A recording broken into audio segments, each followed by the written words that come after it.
Bismillahirrahmanirrahim.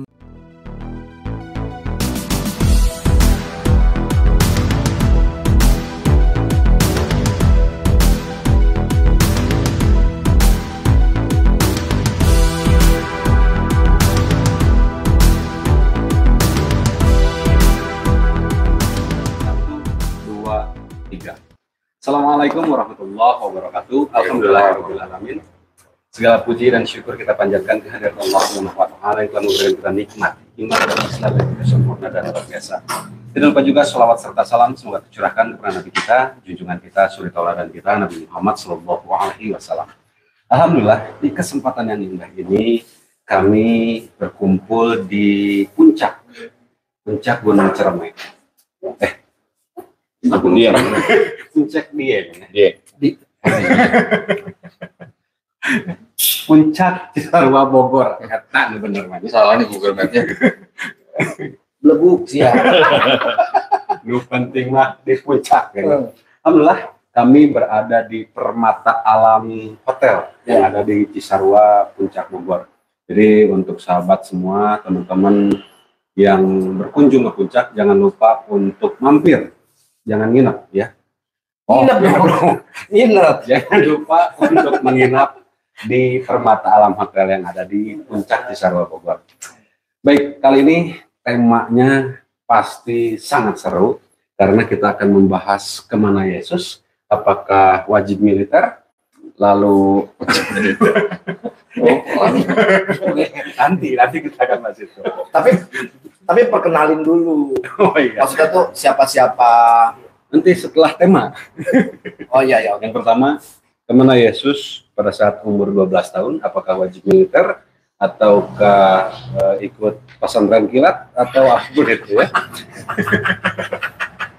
Pesantren kilat, Bos. Iya. Yang kedua, apakah Yesus ini lahirnya di kandang domba, kandang sapi, di palungan atau di pohon kurma? Yang ketiga, kita akan bahas apakah Yesus digantung di kayu salib ataukah di pohon ara. Pokoknya kita akan bahas itu semua dan alhamdulillah ini di mana sih? Ini pokoknya ngacabruk lah gitu. Ngacabruk. Pegel. Di sini saya berada bersama Bang Andre Mualaf Prince, terus ada Kodon Ditan dan juga ada Bang Taufik. Jangan lupa subscribe, like, and share sebanyak-banyaknya. Wassalamualaikum warahmatullahi wabarakatuh.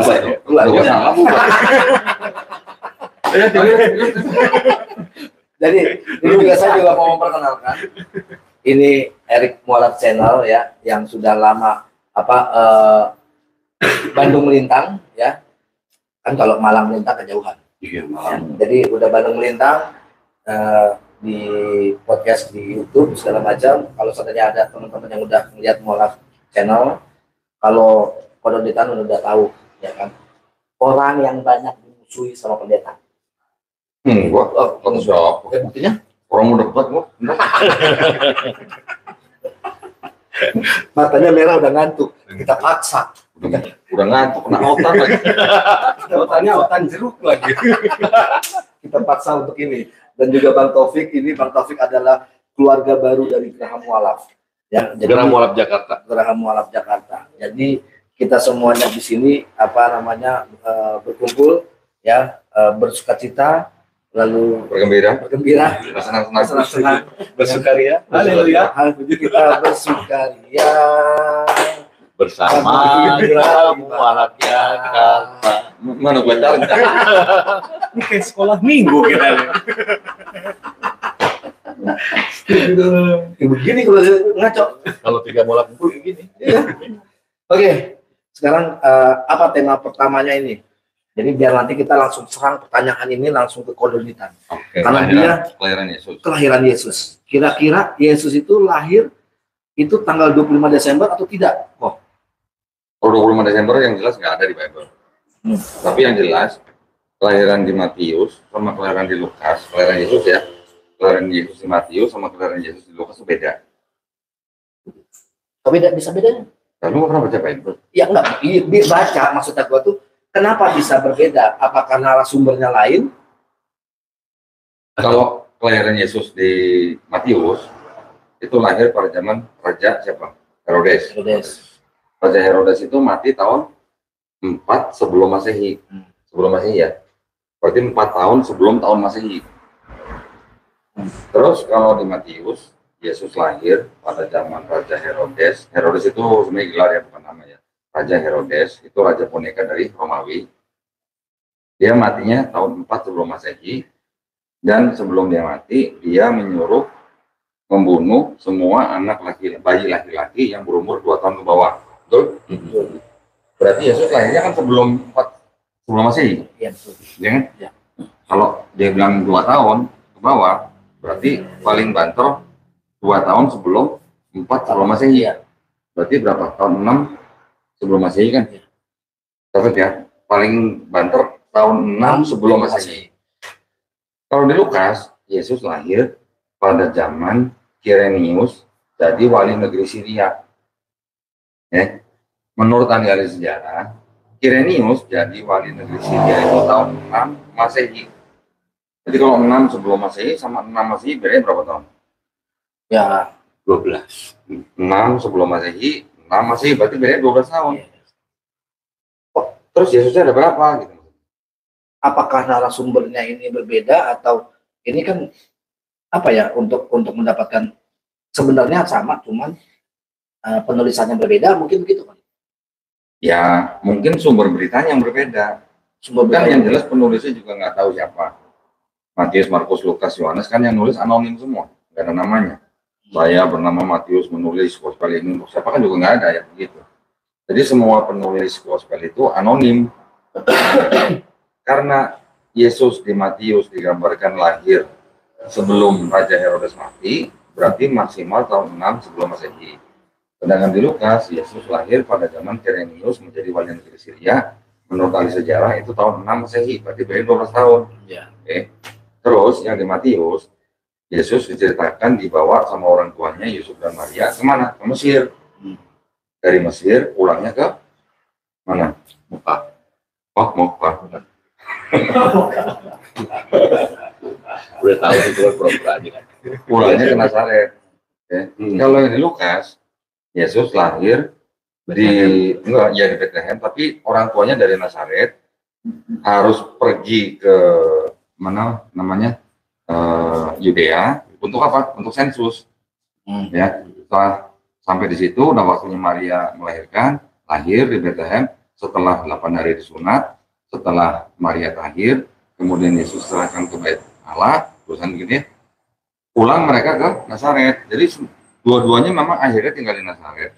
Tapi yang di Matius Yesus dibawa ke Mesir, balik ke Nazaret setelah Raja Herodes mati, diganti oleh Herodes anaknya itu Arkelaus. Kalau di Lukas, zaman Kirenius sudah lahir di Bethlehem, balik lagi ke Nazaret. Jadi ada bedanya nih. Kalau di Matius Yesus pernah dibawa ke Mesir, kalau di Lukas Yesus nggak pernah dibawa ke Mesir. Jadi pertanyaannya, jadi pertanyaannya ada berapa Yesus antara Matius dan Lukas? Apakah ini Yesus yang sama gitu maksudnya pertanyaan? Atau mungkin Yesus Barabas yang di Matius, Yesus Kristus. Ngapain dibicarain tentang kelahirannya Yesus Barabas? Kan Yesusnya kedua nih, Yesus Barabas sama Yesus Kan Kristus. Yesus Barabas ini di penjara. Kan sama-sama lahirnya bareng. Oh lahirnya bareng. Bareng orang di sini Barabas tertulis secara asli. Barabas seumur lah sepantaran gitu. Teman main lah ya. Ya main kelereng, main ketepel, Main burung. Enggak, cuma gini loh. Sumber yang didapatkan oleh si Matius dan Lukas ini kok bisa berbeda gitu. Maksudnya saya tuh Bang, nyender aja bang, nyender. Canda aja bang, nyender. Enggak, maksudnya saya mau nanya ini disebut senderan. perasaan bantal ada dua. ini kayak begini. Kalau senderan diputar enak. Jadi enggak tuh Itu buat ganjel monyet kan. mentang-mentang dia badannya kurus ya kan. Kita begini di tiga nih. Gimana? Gimana? Kita apain? Jadi gini kok. Maksudnya gini. ini kan mereka mengatakan bahwa Bible ini adalah firman Allah. Firman Tuhan. Firman Tuhan, sorry maaf.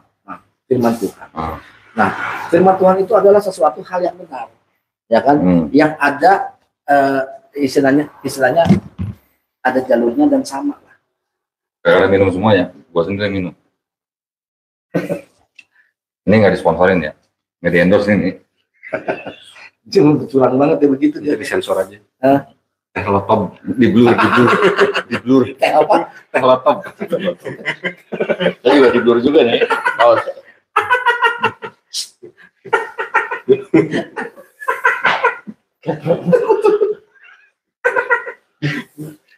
Oke. Aduh, bahasanya orang Sunda teh lotop. Oke. Gue bener pegel gue kok sama lu kok. Nggak, serius nih. Sambil ngerokok bos. Nggak sambil ngerokok. Maksudnya tuh Di YouTube boleh ngerokok ya? Boleh. Asal jangan di TikTok. Ya terus. nah, lihat lahiran ini ya.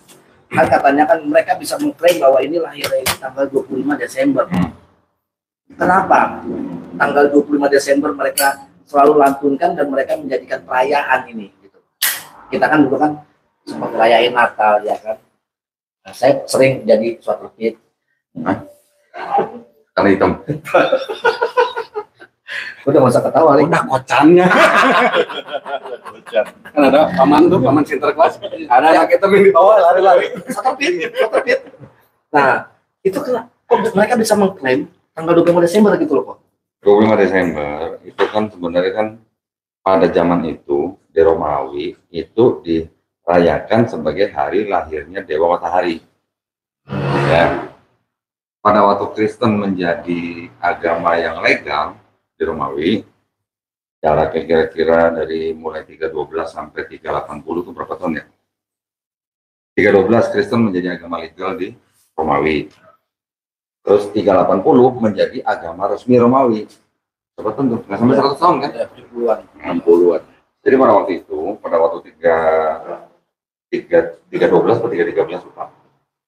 Kristen dijadikan agama yang legal. Tapi belum menjadi agama negara. Ya.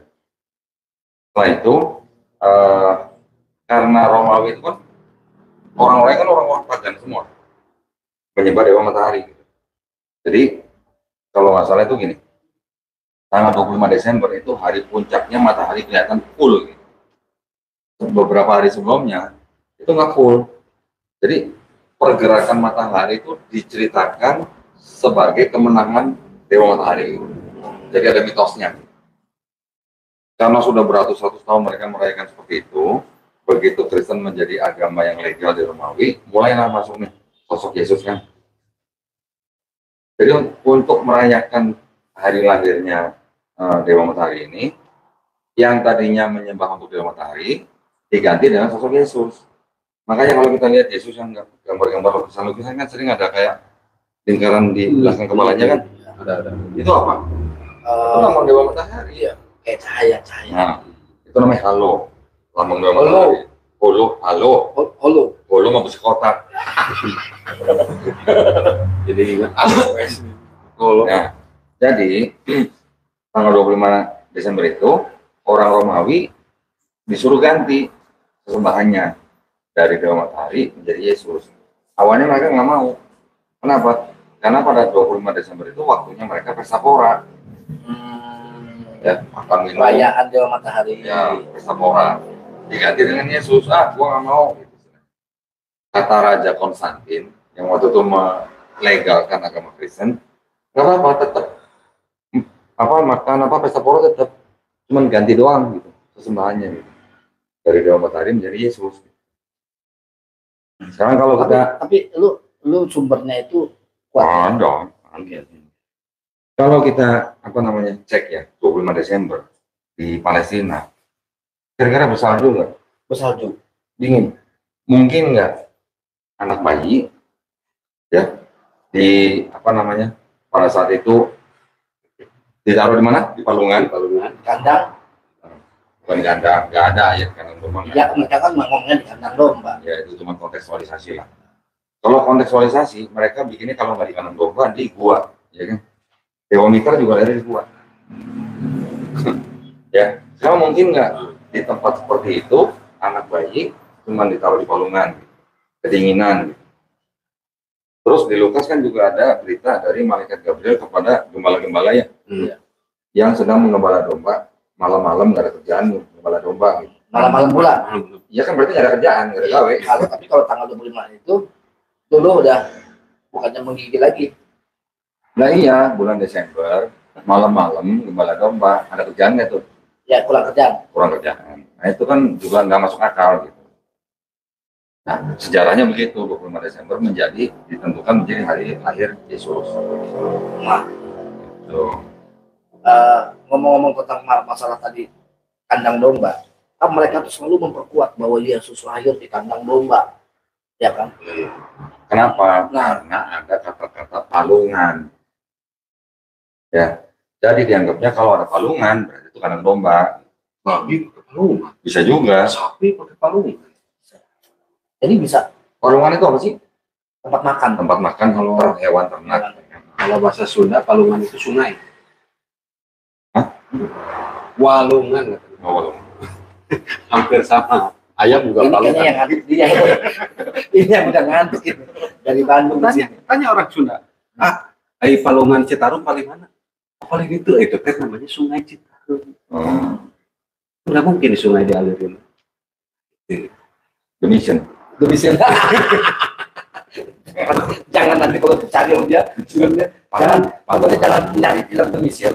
Jangan yang itu apa namanya Yesus dihanyutin gitu ya, apa namanya disalib dihanyutin, jangan cari.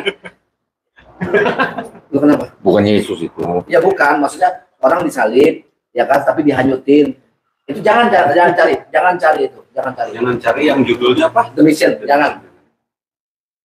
Oh, yang main Robert De Niro itu. Robert De Niro. Pokoknya jangan cari. Kayak apa tadi? Ya. 25 Desember. Palungan. Ini masalah mereka kan selalu menyertakan ini loh, Yesus ini lahir di kandang domba. Kalau saya berpikir begini, segitu terhinanya seorang apa namanya yang dilahirkan istilahnya Tuhan lah yang dulu saya menganggap, dan itu lahir di dalam di kandang domba. Atau ada kaitannya dengan anak domba Allah? Ya. Karena ada nubuatannya anak domba kan. Ya, kenapa harus domba? Kenapa enggak anak sapi Allah? Kenapa enggak anak kambing Allah? Anak kodok Allah. Kita kan nggak tahu. Kenapa harus domba? Karena pada saat itu kalau saya pernah baca literasinya ya, saya lupa itu bahwa pada saat zamannya Yesus lahir di areanya Yesus itu, apakah benar katanya di situ sebenarnya bukan lagi untuk ternak domba tapi lagi ternak babi. Iya. Pada saat Yesus lahir. Saya pernah baca sih. Cuman saya nggak tahu ini kan cuma pertanyaan gitu. Tapi kalau misalnya dimasukin babi juga tuh, kan Yesus mengusir Beelzebul apa? Iya, Beelzebul. Mengusir setan lah ya. Mengusir setan ke kawanan babi. Dan babi itu akhirnya mati ke jurang. Jurang apa namanya? Jurang babi. Jurang Mangu. Coba cari Ada di Bintaro. Ini lagi satu jurang mangu. Enggak. Itu jurang di Bethlehem ada jurang. Ada lah. Anggap aja ada gitu. Soalnya Bethlehem ini kan kota yang indah gitu ya. Dan sampai sekarang pun nggak ditemukan itu jurangnya di mana. Yang babi itu bedunduk ke bawah itu. Sayang itu babi. 2000 ya? 2000. Itu satu berapa tuh? Kali 2000 berapa sih? Tapi ada yang menarik nih, Kisah mengenai Yesus pada waktu lahir, pada zaman Raja Herodes yang di Matius. Kan Raja Herodes memerintahkan, karena Raja Herodes merasa dibohongi oleh orang-orang Majus, ya, yang 3 raja itu, kan mereka bilang setelah mereka mendatangi Yesus, kan mereka tidak kembali ke Herodes, tapi mereka langsung pulang, gitu kan? Ya. Di Matius 2:16 begini, ya.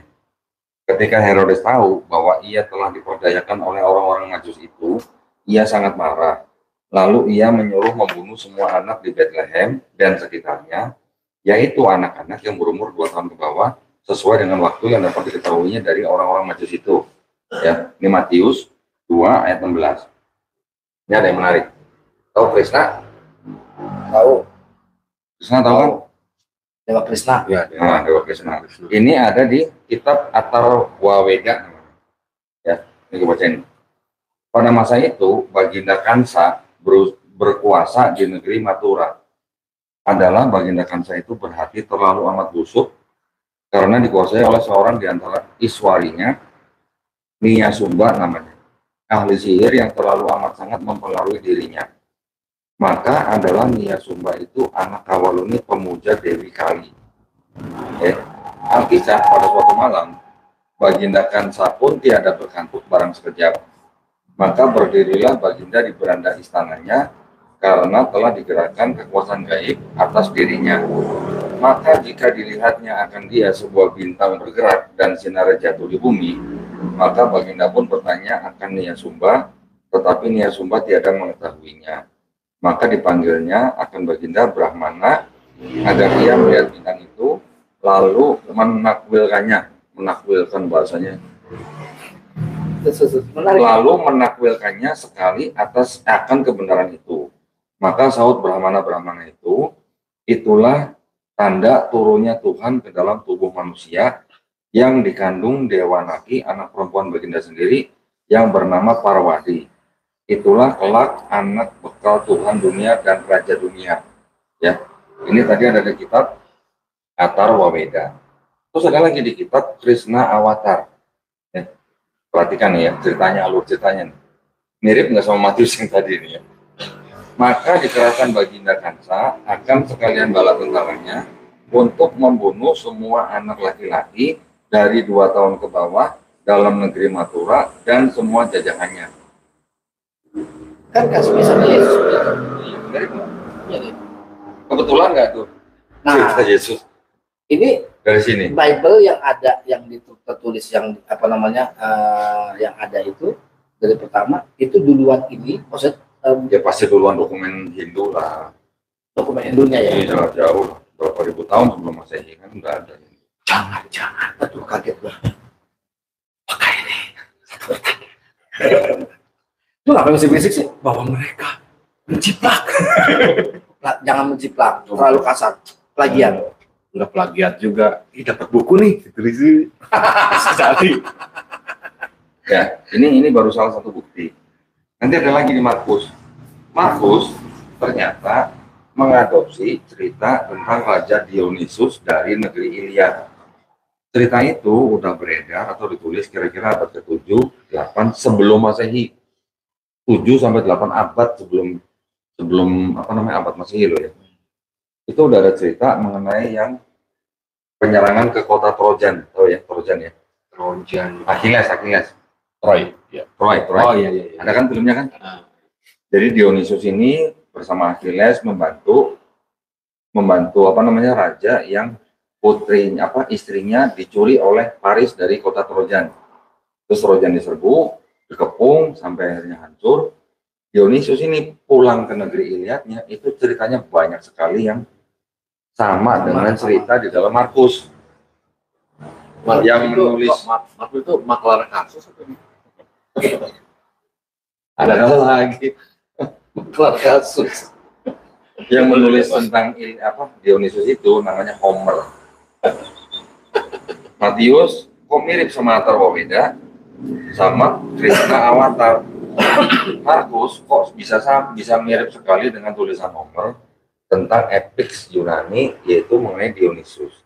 Yohanes nanti banyak cerita juga yang mirip dengan tulisan-tulisan Euripides tentang, kalau yang itu Dionysus, yang Yohanes itu tentang Odysseus. Ini kan tentang kelahirannya Yesus.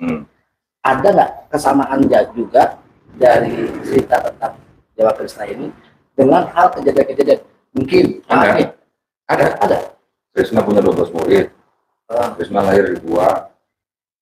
Krishna dibunuh, bangkit pada hari ketiga. Itu apa namanya, Kodoni itu punya narasi itu apa? Ada bukunya. Judulnya apa? The World Savior Crucified. Jadi 16 Savior 16 crucified savior. Ya. Christianity before Christ. Jadi sebelum ada kisah di gospel tentang Yesus, dibilang anak Tuhan, terus kemudian disalib, mati, bangkit dari ketiga, itu sebelum-sebelumnya sudah ada kisah-kisah yang semuanya mirip.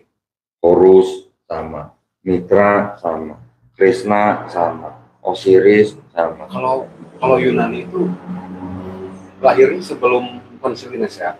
Jauh lah, Duluan Yunani duluan. Ada bahan ini. Ada bahan. Ya, gue cuma penasaran nih, ya. Si Krishna ini mati itu disalib juga atau? Nah, nggak jelas disalib apa enggaknya. Biarlah. Tapi detailnya jauh lebih bagus, lebih banyak detailnya di dalam gospel. Detailnya Bisa apa namanya, kisah-kisah mengenai cerita-cerita pagan itu detailnya tidak sebanyak atau sebagus gospel.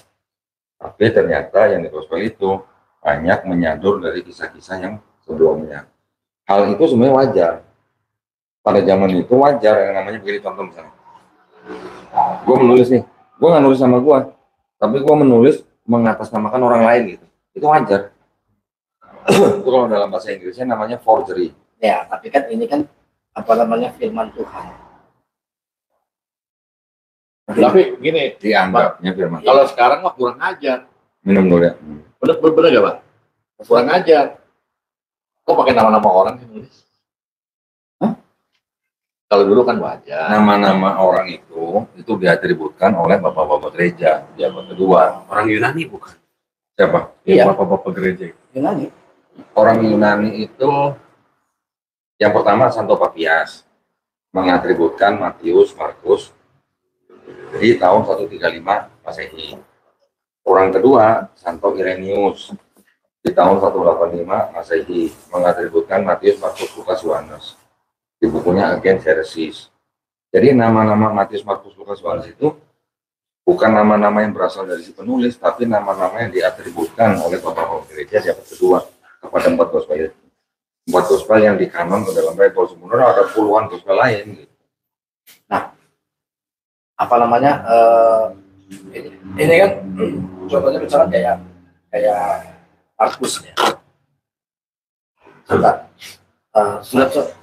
Nah sebelum ke situ berarti kan ada kodeks apa tuh?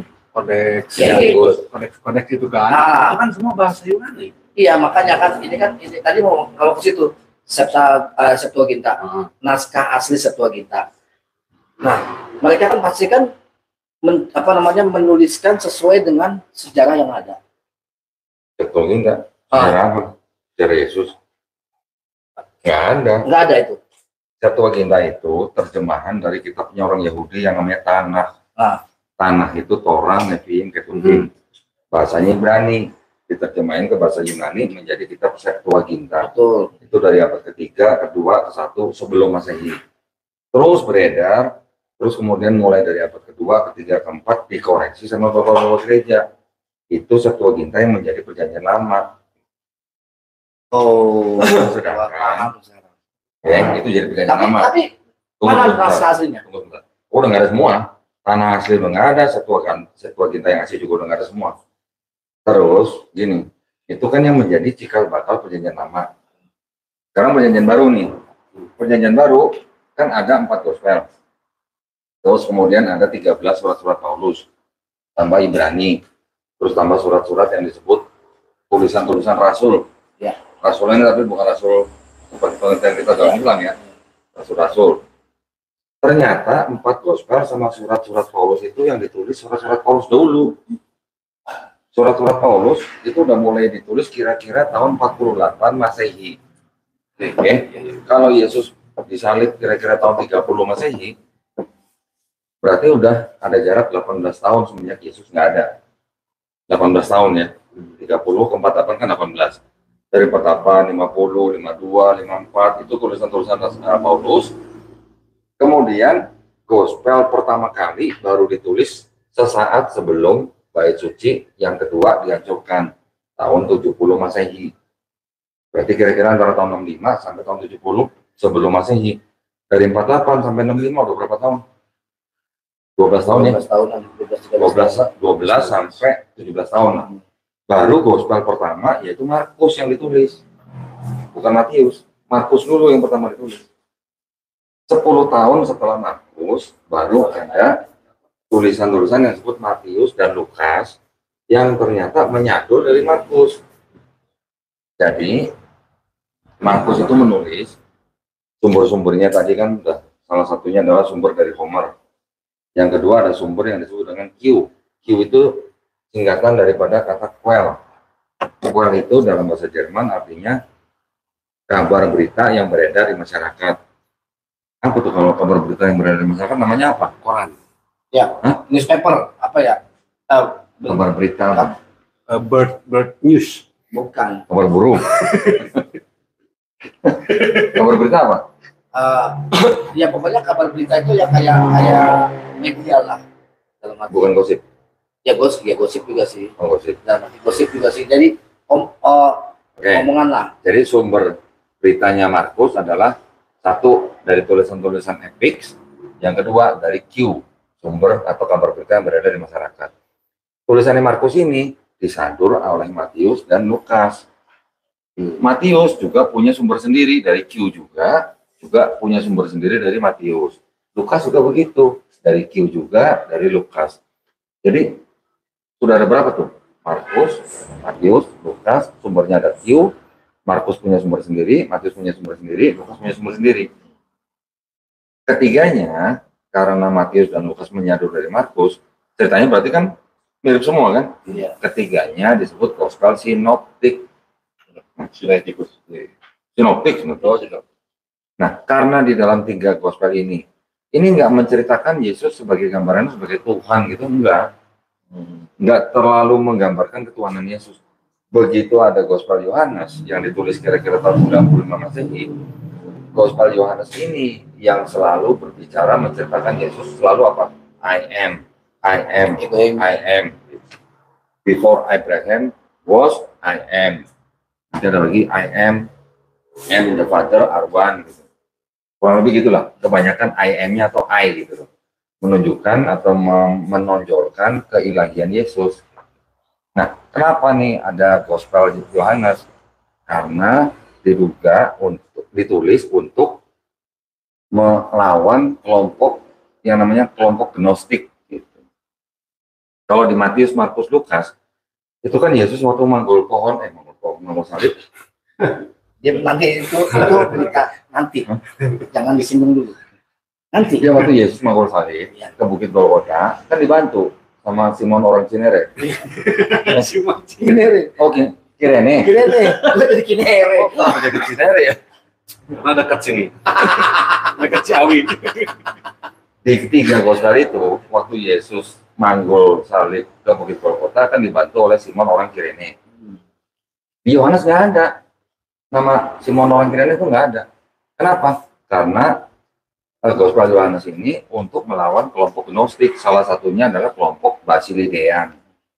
Kelompok Basilidean ini tumbuh subur di akhir abad pertama, abad kedua, yang malah suburnya di Mesir. Mereka yang menganggap bahwa penyaliban Yesus itu hanya sebuah ilusi. Yang disalib itu bukan Yesus, tapi Simon orang Cinere. Apa sih? Itu memorinya berapa sih? Lu bisa semuanya bisa tahu gitu. Gue bingung gue.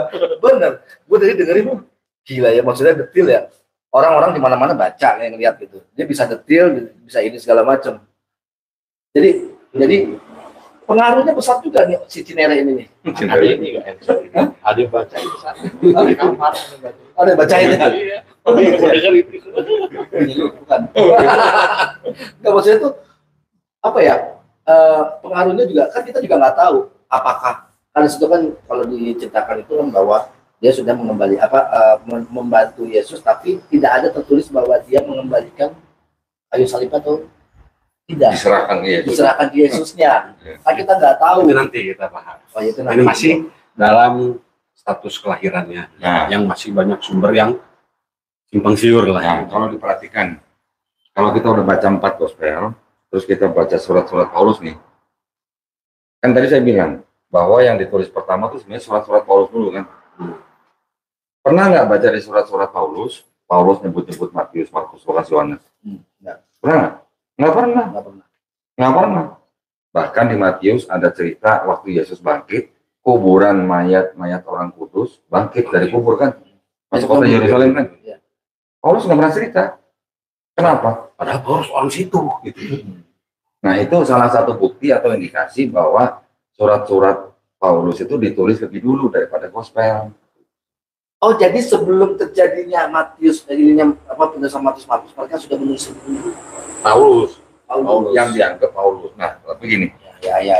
surat-surat Paulus, Masuk akal. Masuk akal. surat-surat yang dianggap Paulus, yang ditulis oleh Paulus, itu kan kira-kira ada 13. Tambah 1 yang kitab Ibrani, kalau Ibrani udah jelas ini bukan tulisan Paulus. Jadi surat-surat Paulus itu ada 13.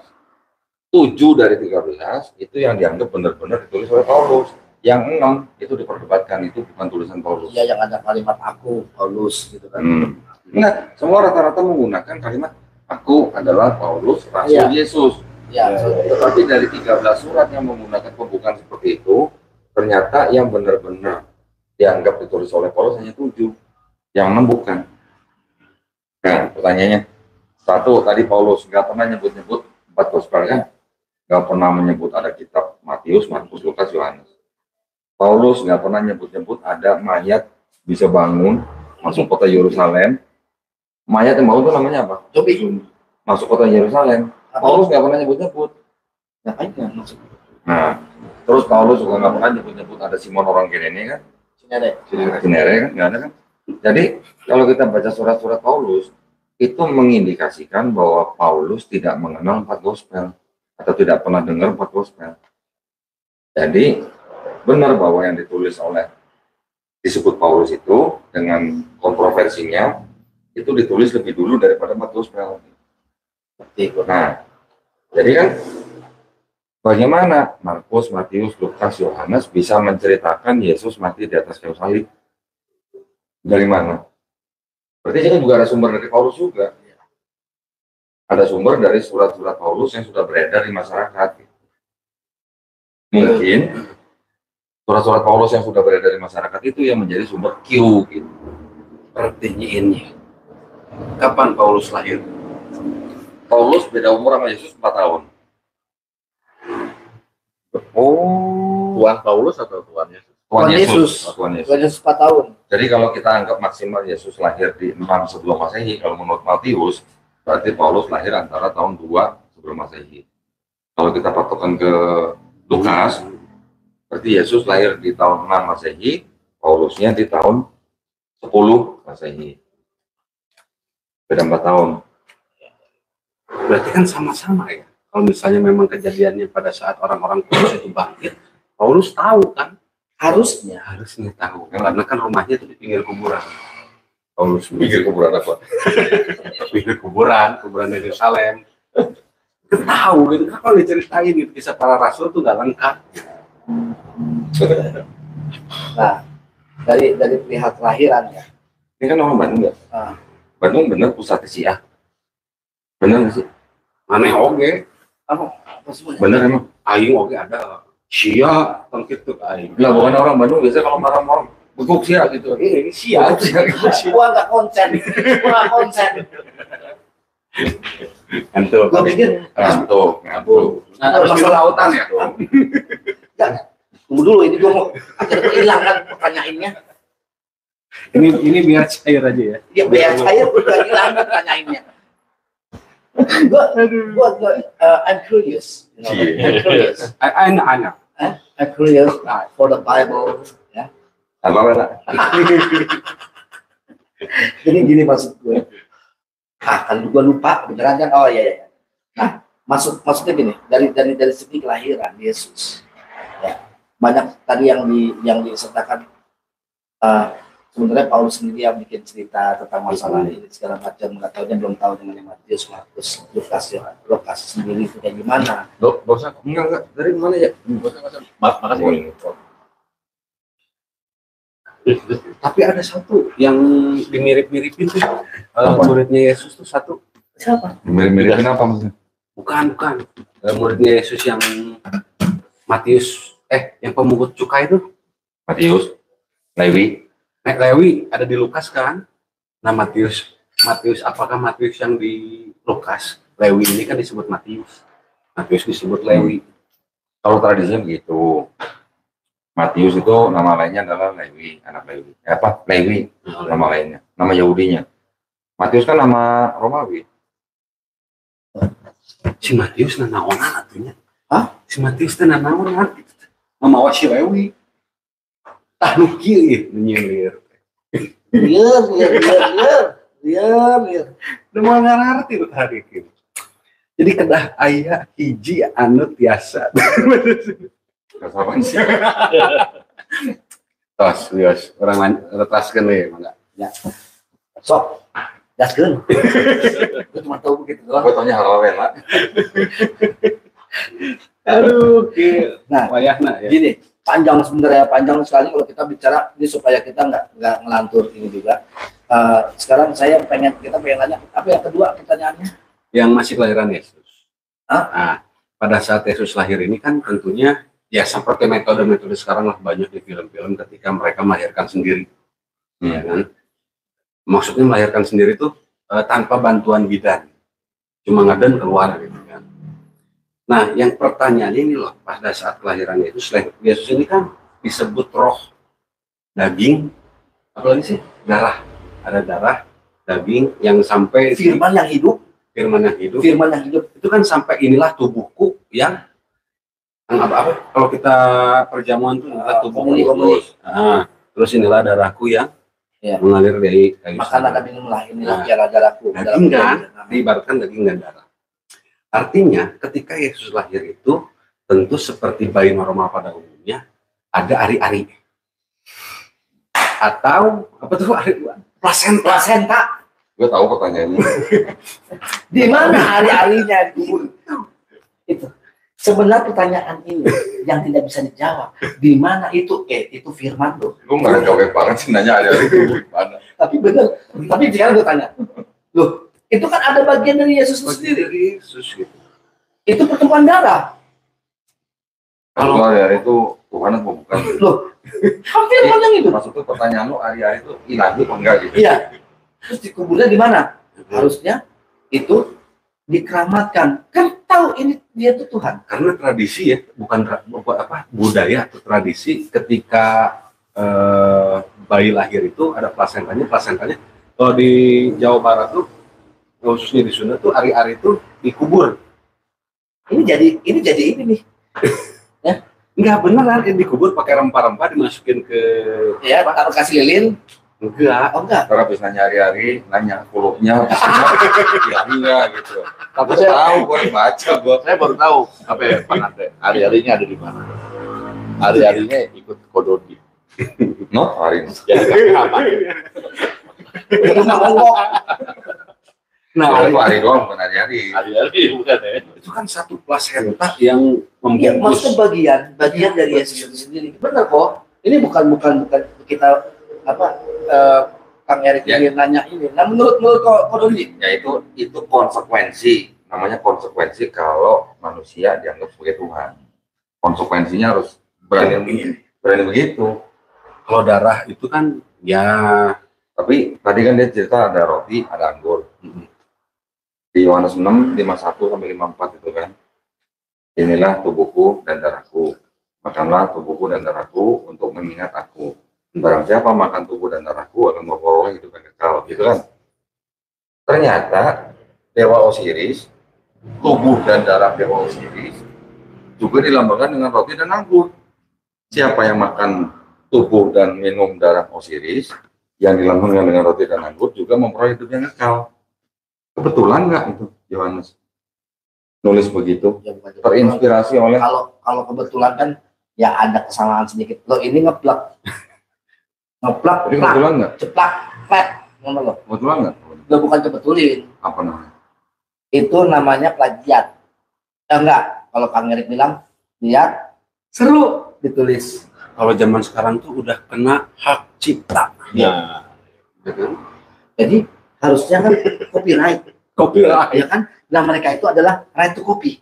kenapa nggak di banned ya? Nah itu dia. Jadi Dismon lagi kan. Ini yang bisa nggak? Misalnya kayak bulan banget ya. 3 bulan nih. Nah setelah itu hari-hari itu kan akhirnya tidak diceritakan. Setelah 8 hari kemudian Yesus Apa gue bilang? bener nggak? Ya kan? Bener. Semua ketika laki-laki disunat itu diliatin tuh, ya ini hari-harinya deh, hari-hari lagi jadi bawa hari-hari terus. Ini kulitnya deh atau kupluknya deh gitu kan. Ini kupluknya ya deh, mau disimpan apa dibuang, ya kan? Udah wetin mau nggak? Tapi tunggu dulu. Maaf, gue interupsi. Kalau misalkan mereka kan tahu bahwa bayi Yesus ini kan mereka menganggap bahwa ini adalah Tuhan. Harusnya itu kan sejarah bahwa misalkan kayak hari-hari, kayak kulitnya segala macam. Ini bukan sebuah penghinaan, tapi ini adalah fakta. Bagaimana mereka, apakah itu jadi firman lagi, kembali jadi firman, atau kembali jadi tanah? Itu pertama. Berarti judulnya apakah hari-hari Yesus ilahi gitu? Iya, bisa jadi. Harusnya ada yang namanya ini adalah kuburannya hari-harinya Yesus. Tapi berarti judulnya pertanyaannya kan apakah Terus, hari-hari Yesus ilahi? Iya, terus begini, ditaruh kulitnya di sini, ya kan begini, kulitnya digituin. Kan gua nggak tahu. Karena apa? Karena ini adalah sesuatu hal yang apa namanya yang keramat lah istilahnya, suci, benar nggak? Nggak tombak aja nusuk Yesus aja jadi tombak suci. Bahkan kalau nonton film The Nun, tahu kan? Yang Falak itu, The Nun 1 sama The Nun 2 itu menggunakan darah Yesus loh untuk membunuh iblis. Sampai ini he must die to with blood of Jesus. Terus dapetnya dari mana darahnya Yesus? Dia darahnya Yesus. Kita lah ngelihat darah ngegumpal, kan ngegumpal pasti jadi agar kan. Ini masih kentol gitu. Sampai Falaknya teriak, itu pakai darah Yesus. Dan darah Yesus itu habis ketika pecah di kolam, Falaknya turun ke bawah. Ya gini ya, itu konsekuensi ya. Bener, itu konsekuensi kalau mereka mengimani Yesus sebagai manusia, sebagai Tuhan. Konsekuensinya berarti setiap bagian dari Yesus juga harus jadi Tuhan atau bersifat ilahi paling tidak. Tapi termasuk kemanusiaannya. Iya, tapi Iya. termasuk hari-harinya. Kan gini, hasil konsili Kalsedon, Yesus itu 100% manusia, 100% Tuhan. Tuhan. Ya. Apakah bisa pada saat yang sama yang tidak ilahi sama yang ilahi menjadi satu entitas? Apakah bisa? Ada sakral on off. Ada sakral on off. Nah, iya. Makanya kalau kita sambungin lagi masalah Yesus lahir di Palungan, nah hari-harinya kan ini domba bisa makan tuh hari-hari. Tapi berbeda dengan kisah yang ada di Al-Quran ketika Bunda Maria itu. Ketika Siti Maryam itu lahir di bawah pohon kurma. Ketika hari-harinya keluar, ya kan otomatis tuh plasentanya di mana-mana tuh, ya bisa jadi Maria ngegali tanah, disimpan, dikubur di bawah pohon kurma. Nah, pohon kurma ini apa tadi yang palem tuh? Sawit. Korma. Iya, yang tadi kita mau bahas tuh apa? Minggu Palma. Minggu Palma. Nah, kenapa di Katolik itu ada Minggu Palma dan kenapa di Bible itu ada daun palem yang dikibas-kibaskan ketika Yesus mengambil keledai orang lain? Kan apa tuh? Lalu orang-orang Yesus naik keledai. Yesus naik keledai, keledainya kan nggak tahu dari mana. Ada tempat sumber yang berbeda. Tiba-tiba mengambil daun palem. Artinya kan di situ ada kebun kurma. Banyak pohon palem. Emang palem kurma?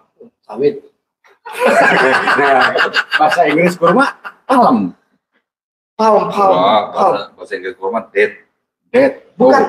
Apa namanya pohon kurma itu palm. Palm bukan Beda. marga.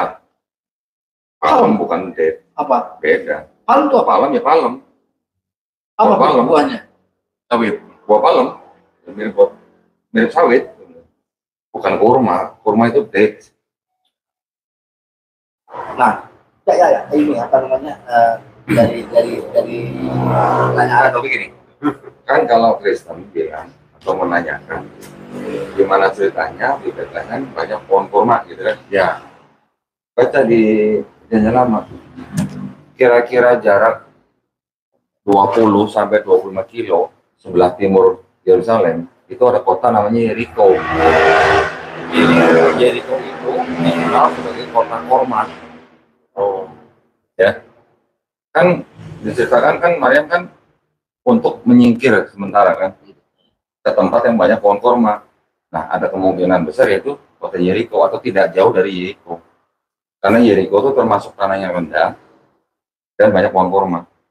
Kalau mau baca di perjanjian lamanya, itu ada di, lupa saya sebentar ya. Berarti ada narasi Al-Quran ini benar dong bahwa Maryam ini lahir di bawah pohon kurma, bukan secara logika ya, itu benar. Karena apa? Pada masanya Yesus lahir itu kan bukan musim dingin. Ya. Terus gue baca juga ada di Matius berapa ya, bahwa para majusi itu datang ke rumah itu bukan kandang. Ya, ke rumah. Ya kan? Ke rumah itu bukan kandang. Jadi sebenarnya ada beberapa yang ayat yang benar, ya mungkin yang lain ada ditambahkan segala macam. Jadi pokoknya ya ini begini, ya udah ini begini. Walaupun berbeda nggak peduli. Nih adanya di Hakim-Hakim 1 ayat 16. Keturunan Hobab ipar Musa orang Kening itu maju bersama-sama dengan Bani Yehuda dari kota pohon korma ke padang gurun Yehuda di tanah Negeb dekat Arad. Lalu mereka menetap di antara penduduk di sana. Ulangan 34 ayat 3. Tanah Negeb dan lembah korma, lembah Yeriko, kota pohon korma itu sampai Zoar. Jadi Yeriko itu adalah yang disebut dengan pohon korma. Kalau Yerusalem itu di dari arah Laut Mati itu kira-kira kan ke barat apa ya, antara barat sama utara gitu lah ya, namanya barat apa itu? Barat Daya. Kalau Yeriko itu persis di atasnya Laut Mati, gambarnya kurang lebih begini.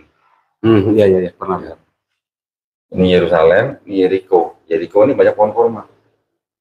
Nah jadi Maryam waktu mau melahirkan Isa Al-Masih itu kesini dulu, di sini banyak pohon kurma. Ada sungai juga kan? Ada sungai juga. Jadi ini termasuk tanah yang lebih rendah daripada Yerusalem.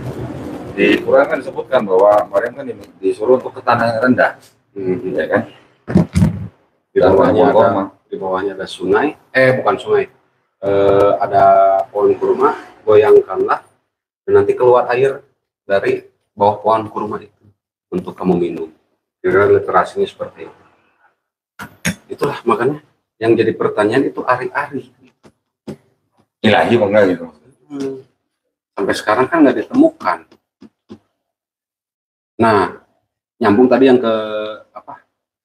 Ketika Yesus sudah beranjak dewasa, ya entah kemana lah itu kulub dan ari-arinya, kita hilangkan dulu.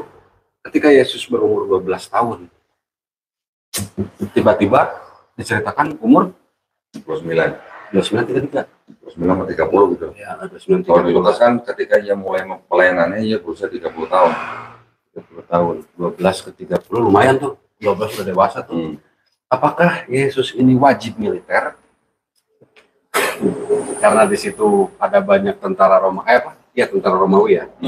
Tentara Romawi wajib militer, mengikuti wajib militer atau wajib militer itu bela siapa? wajib militer jadi tentara Bela Palestina.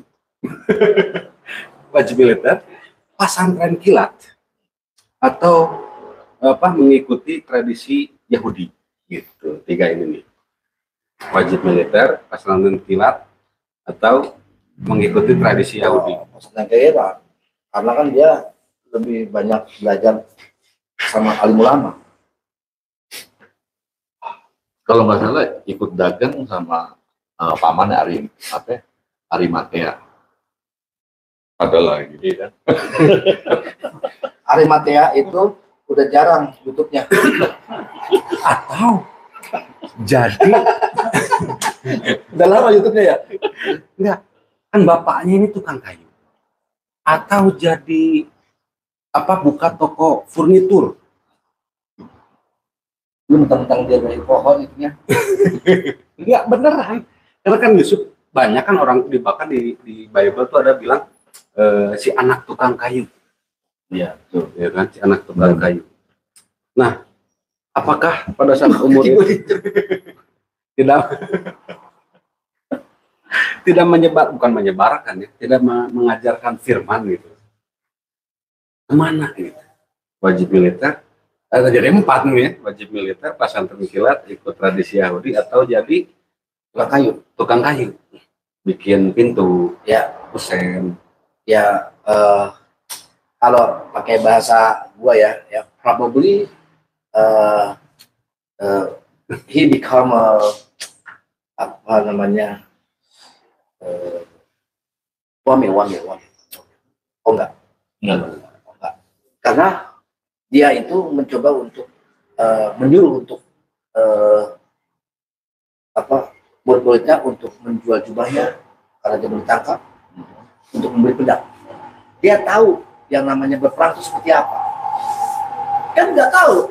Kalau misalkan orang yang tidak tahu namanya fungsi peperangan, dia nggak akan menyuruh untuk membeli pedang. Ayo, kalau seandainya dia jadi tukang kayu, dia akan bilang, tolong bikin cangkul. Jual jubahmu untuk membeli cangkul. Nah, untuk menanam pohon korma, ya, yang bisa jadi kipas. ya kan? Nah, karena Cabung nyangkut.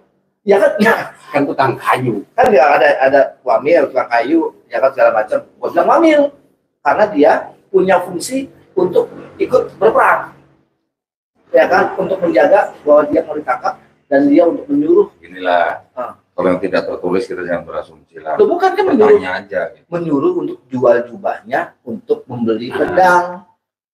Ya kalau jual jubah beli pedang kan konteksnya pas Yesus belum ditangkap. Iya, Berarti tapi kalau namanya beli dia ada pedang niat. berarti untuk berjaga-jaga. Tapi ada niat, dia tahu fungsi perang. Iya. Ada siapa sih yang bilang umur segitu tuh Yesus kemana sih? Ada yang bilang pendeta kalau nggak salah. Salah Solo. Sesuatu gitu ya, yang bilang gua dari umur 12 itu Yesus pesantren kilat di Solan. sekolah. Kalau tradisi Yahudi kan kita gini. Oke lah, yang umur 12 sampai 29 kan tidak tercatat. Tetapi kan di ayat lain juga dikatakan murid-murid Yesus memanggil Yesus dengan sebutan apa? Rabi. Rabi. Kalau rabi berarti sekolah, gitu kan? Nah, untuk menjadi rabi itu salah satu syarat utamanya adalah harus menikah. Berarti kalau Yesus disebut rabi, menurut tradisi Yahudi, Yesus seharusnya menikah. Gitu. Nah, Yesus menikah nggak? Kalau menurut Kodoni? Ya kalau teksnya nggak ada, Yesus menikah teksnya nggak ada. Tapi satu, karena dia disebut rabi, maka syarat untuk menjadi rabi itu salah satunya adalah menikah. Tapi di Wahyu ada. Kalau itu konteksnya kan eskatologi lah, mempelai laki-laki untuk menyambut umatnya gitu. Tapi kan ada juga yang apa namanya itu meminyaki rambut. Nah, kedua, prosesi pada waktu seorang wanita mengurapi kaki di gospel satu bilang kaki, di gospel yang lain bilang kepala, gitu ya. Mengurapi kaki dan kepala itu disebut atau dianggap sebagai prosesi pernikahan. Karena tradisi Yahudi, laki-laki perempuan bukan mahram nggak boleh bersentuhan. Dan itu bersentuhan. Nah iya, makanya itu disebut atau dianggap sebagai prosesi pernikahan sebenarnya. Terus kan ngapel terus ke Maria Magdalena. Iya. Well, Oke, nah kan Ngapel malam minggu pukul 7. Tapi ada taruh ada. Hah? Taruh ada gak? ya itu taruhnya udah. kalau tradisi Kristen, Yesus tidak menikah. Tapi catatan di dokumen-dokumen di luar, tradisi Kristen di luar nih ya, Yesus menikah. Bahkan nggak cuma satu istrinya. Ada Maria Magdalena, ada Lydia.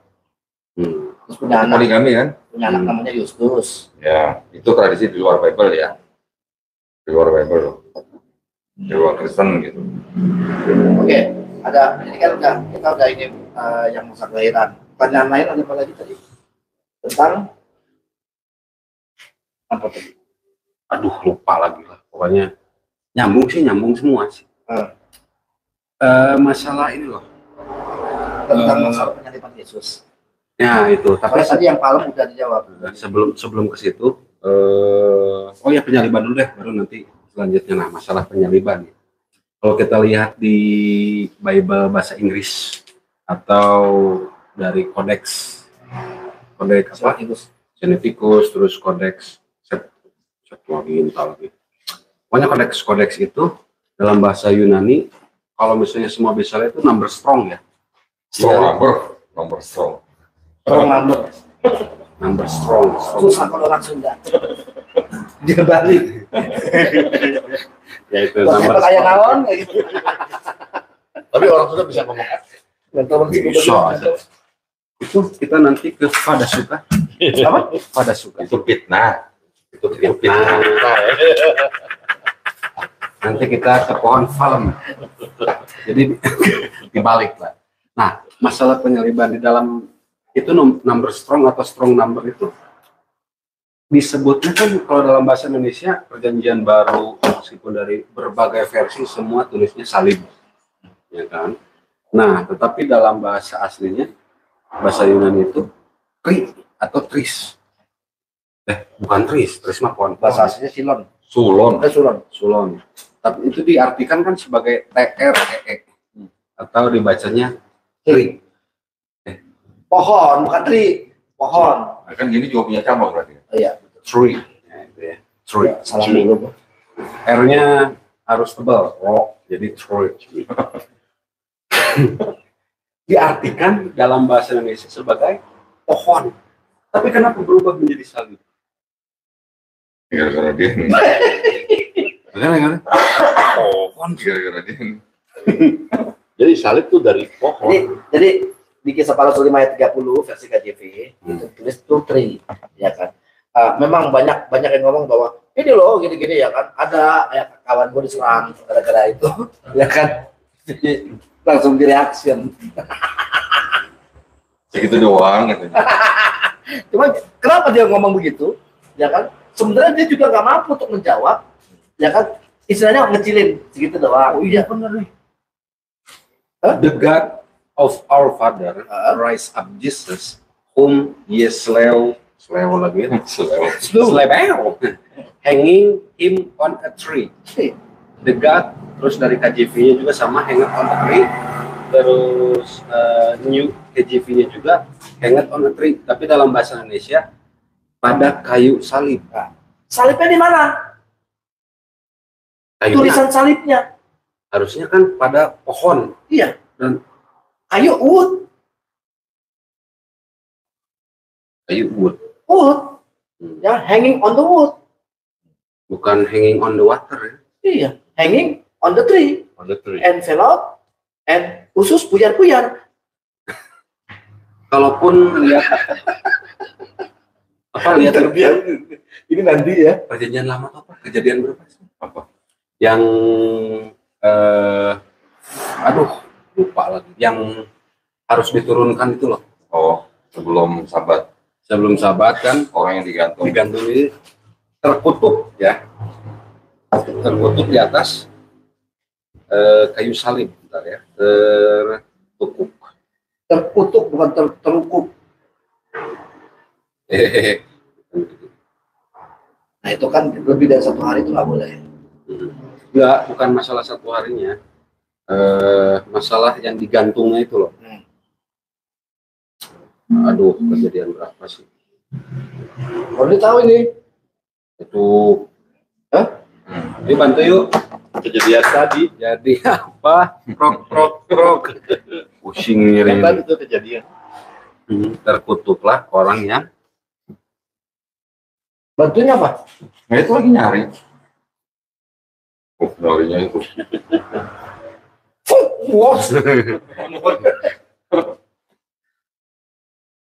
ini. Ini ada ulangan bukan kejadian. Sorry. Bahkan di sini tiang. Tiang ini kan dari besi ya.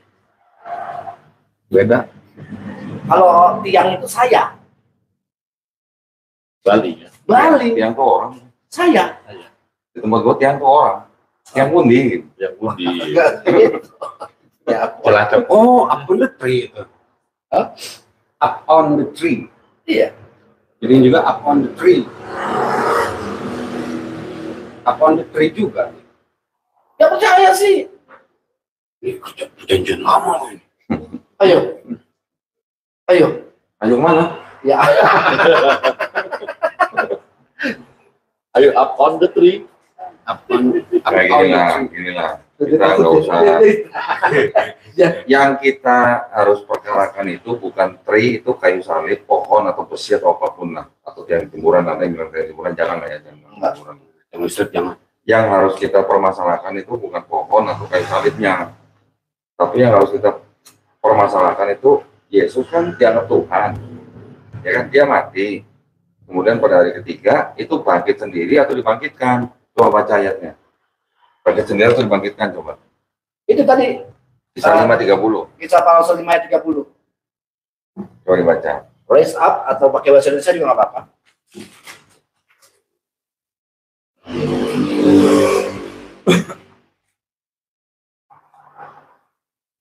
Membangkitkan.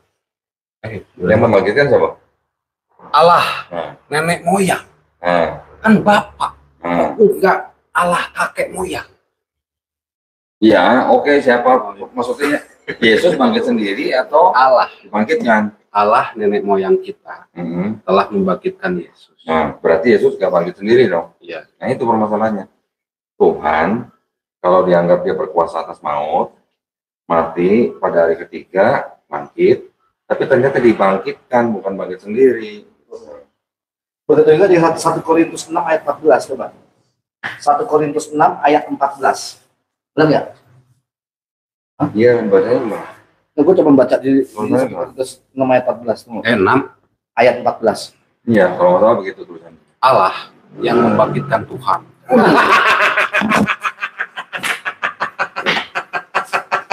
Jadi kalau Yesus Tuhan, kok nggak bisa bangkit sendiri gitu? Kenapa harus bangkitkan? Gitu? Tulisannya gimana? Allah yang membangkitkan Tuhan.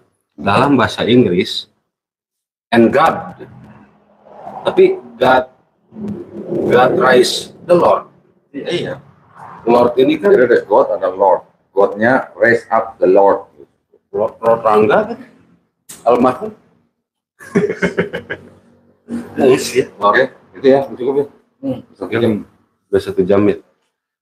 Oke, habis membangkitkan ini, tiba-tiba ada salah satu murid bilang bahwa Yesus duduk di sebelah kanan.